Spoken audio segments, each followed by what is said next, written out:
Imagine waking up tomorrow. Your country's currency still exists. Your bank still works. Your salary is still deposited.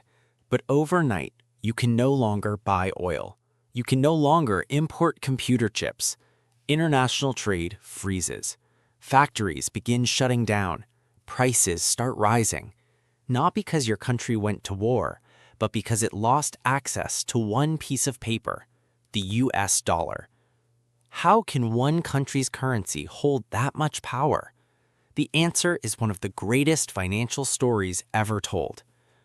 After World War II, the world needed a common language for money.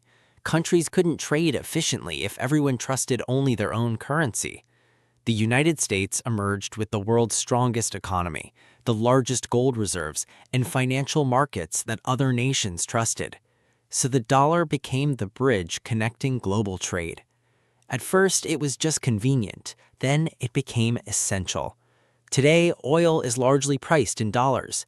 Airplanes, smartphones, medicines, and countless raw materials move through international markets using the dollar.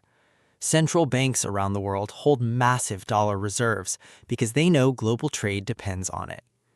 This creates an extraordinary cycle.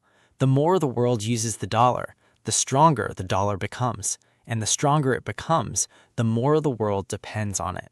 That's why a single interest rate decision in the United States can influence mortgages in Europe, factory costs in Asia, and business loans in South America. The dollar doesn't rule the world because America says it does. It rules because billions of people, businesses, banks, and governments continue choosing to trust it every single day. Could another currency replace it? Yes. But replacing the world's financial language isn't like installing a new app. It's like asking every country on Earth to switch languages at exactly the same time.